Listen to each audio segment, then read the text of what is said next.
Jérôme Delabrief, bonjour. Bonjour. Bienvenue au Buzz Media Orange Le Figaro. Alors vous êtes le président de l'IAB France, c'est-à-dire Interactive Advertising Bureau France.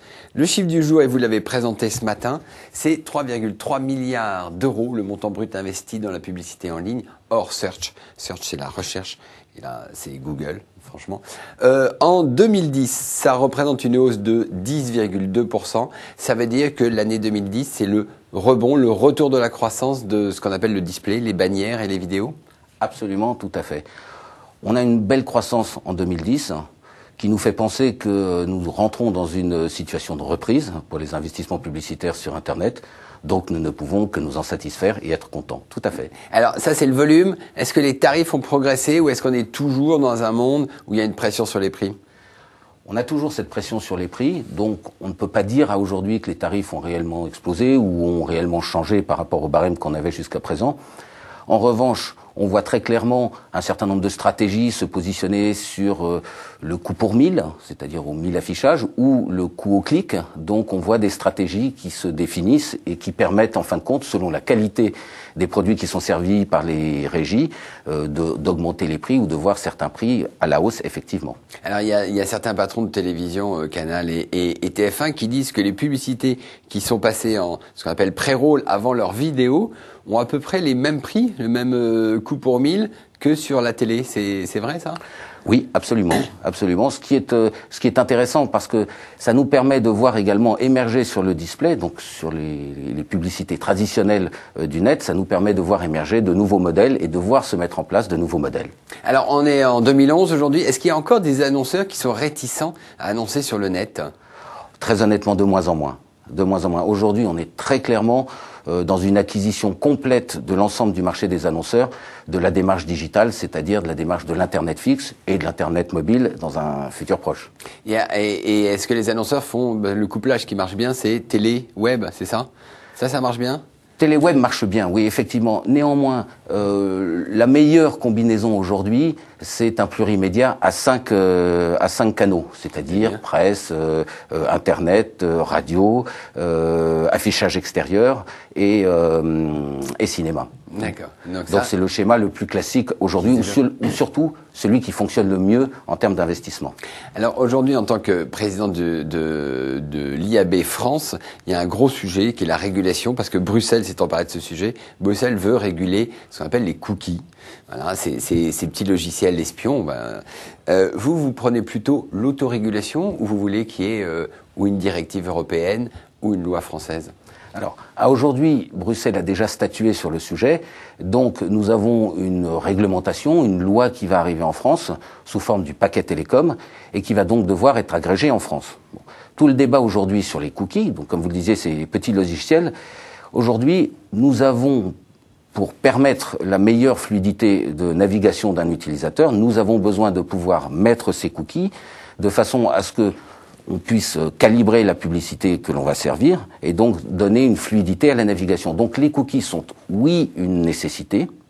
Oui, nous avons besoin de nous autoréguler de façon à ce qu'il n'y ait pas d'abus sur l'utilisation de ces cookies et éventuellement être capable de discuter avec les pouvoirs publics pour créer une réglementation qui permettrait de donner un cadre, mais non pas un cadre contraignant, mais un cadre suffisamment souple pour nous y retrouver. Et ça serait la profession qui chasserait les mauvaises pratiques derrière? C'est ça? Tout à fait, tout à fait. Sachant que de toutes les façons, nous avons un intérêt commun à utiliser de façon intelligente les cookies du net. Alors, autre gros sujet, la taxe Marini, qui devait taxer les investissements publicitaires. Vous étiez élevé contre cette taxe. Elle a été repoussée, application juillet. Vous voulez qu'elle soit repoussée de nouveau, voire même totalement annulée? Alors aujourd'hui, la taxe Marini, très sincèrement, n'a pas de sens.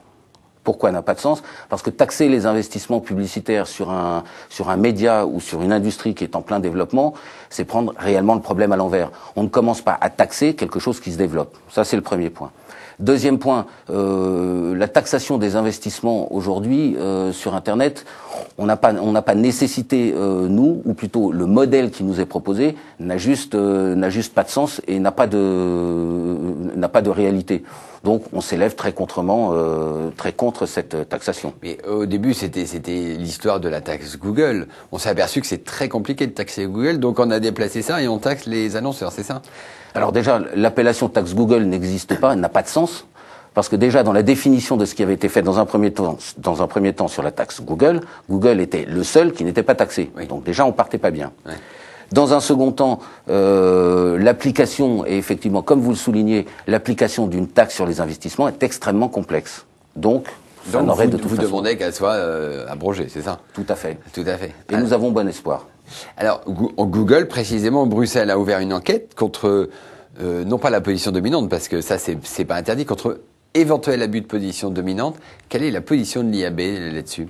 Alors, aujourd'hui, il est important d'avoir des acteurs forts, des acteurs leaders et des acteurs challengers. Aujourd'hui, Google est un leader. Bon, il est important, non pas forcément de taper sur Google. En revanche, il est important d'être vigilant sur les activités de Google. Car, comme tout acteur leader, un leader peut prendre des positions qui peuvent être à l'inverse des positions qui permettraient le déploiement et le développement du média. Donc aujourd'hui, je prône très clairement la vigilance à l'égard de Google.